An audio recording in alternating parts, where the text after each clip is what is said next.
Hello class 10। देखिए भाई, poor network थोड़ा सा और कुछ और प्रॉब्लम की वजह से आज वीडियो डाल रहा हूँ मैं, ठीक है ना। कल से जो है आपकी क्लासेस जो है गूगल मीट पे ही चलेंगी। लिसन, नेक्स्ट चैप्टर में स्टार्ट करना है। सी डिलीटेड पोर्शन में ये चैप्टर पूरा है। डिलीटेड पोर्शन में ये चैप्टर पूरा है, मतलब ये डिलीट नहीं किया गया है। पूरा का मतलब ये नहीं कि डिलीट कर दिया, नो। अब नेक्स्ट चैप्टर में पढ़ना है acid base and salts.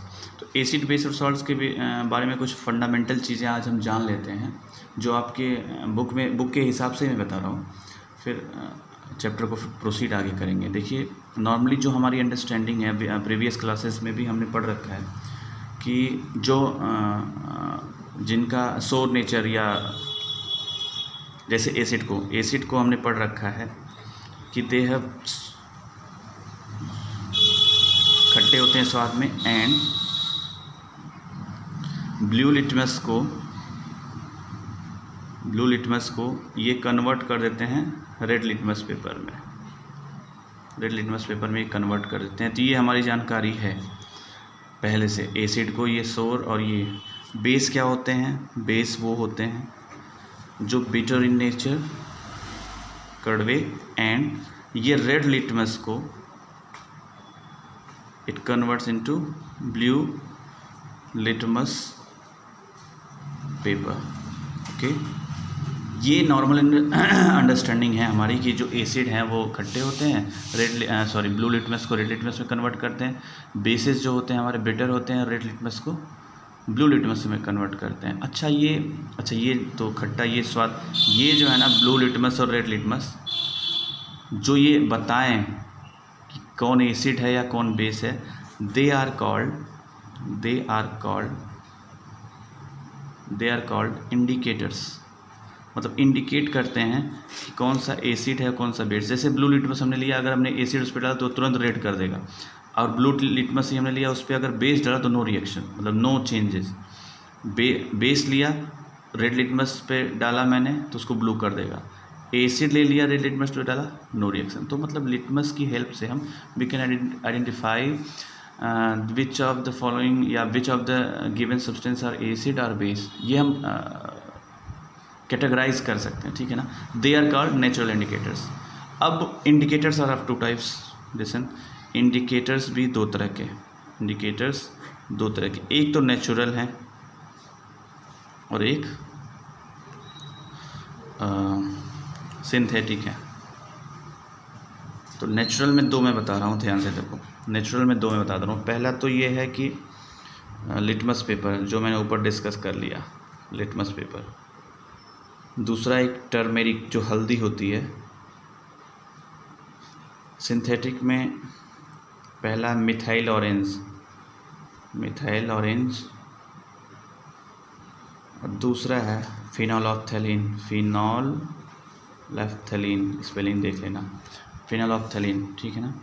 Litmus paper, turmeric, methyl orange and phenolphthalein, इन दोनों का मैं बता दे रहा हूँ एसिड और बेस में क्या है। थोड़ा सा मैं एक्सप्लेन, अच्छा ये सब एक बार आप सर्च करिएगा, मैं थोड़ा बता रहा हूँ। लिटमस पेपर का तो ऊपर वी डिस्कस्ड अबव कि ब्लू को रेड, मतलब एसिड ब्लू को रेड कर देगा और बेस रेड को ब्लू कर देगा। तो लिटमस वाला तो पूरा हो गया एसिड और बेस का।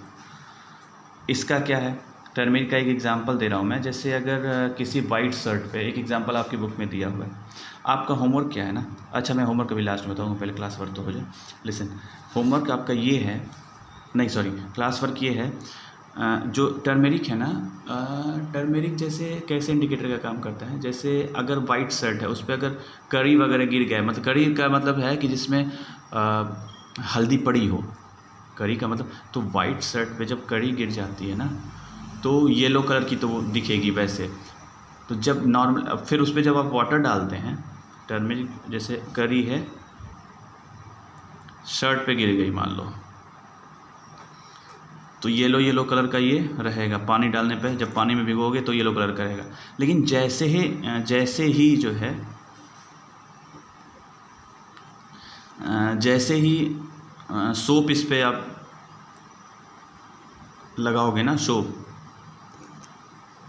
जैसे ही लगाओगे आप इस करी वाले पोर्शन पे, ये येलो से कन्वर्ट होके रेडिश ब्राउन में हो जाता है।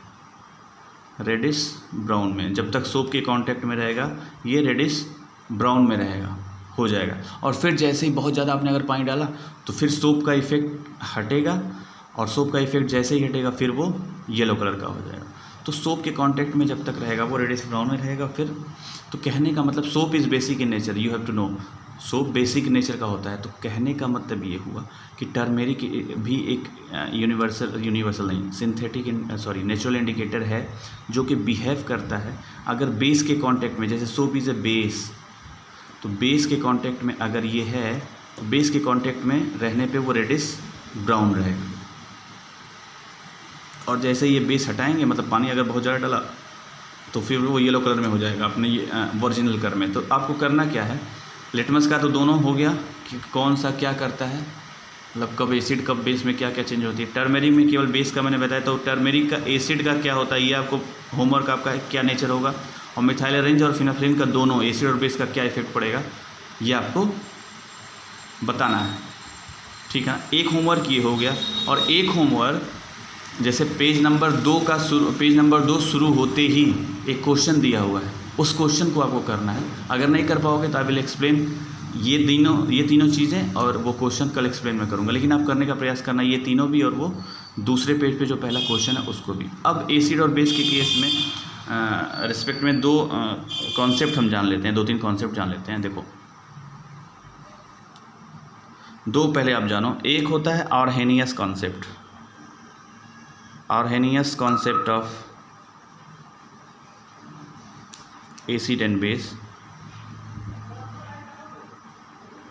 और एक होता है Brønsted-lorry concept of acid and base.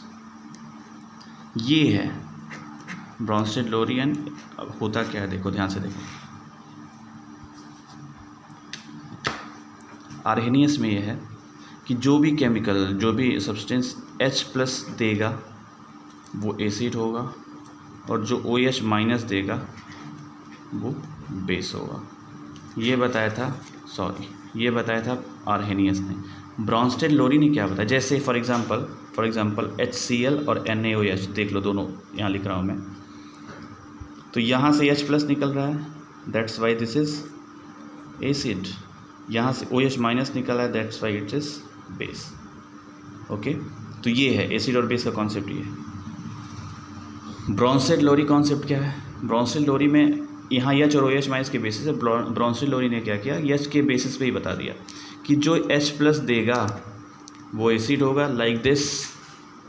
लेकिन इसमें OH- ना कहा कि उसने कहा कि जो H+ लेगा, जो एक्सेप्ट करेगी, यहाँ डोनेट लिख दो, जो डोनेट कर रहा है वो एसिड है, और जो एक्सेप्ट कर रहा है वो बेस।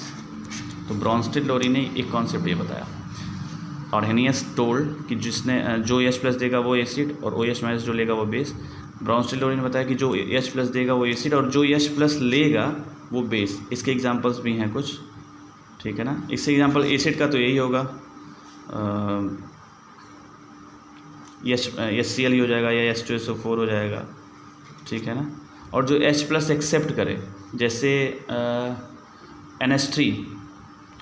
NH3 जो है, अमोनिया जो है, H+ एक्सेप्ट करके NH4+ बना लेता है, अमोनियम आयन। तो NH3 H+ एक्सेप्ट करके NH4+ बना रहा है, तो ये बना रहा है कि अलग बात है, लेकिन NH3 H+ एक्सेप्ट कर रहा है, that's why this is base. H2SO4 H+ donate कर रहा है, that's why this is donate कर रहा है, मतलब कहीं भी, जरूरी नहीं कि NH3 कोई करे, कहीं भी डोनेट कर सकता है। H+ जो डोनेट करेगा वो एसिड, और जो एक्सेप्ट करेगा वो बेस। जैसे NH3 एक्सेप्ट किया तो ये बेस, H2SO4 डोनेट किया तो ये एसिड। तो ये इतना आप करिए आज, हाँ।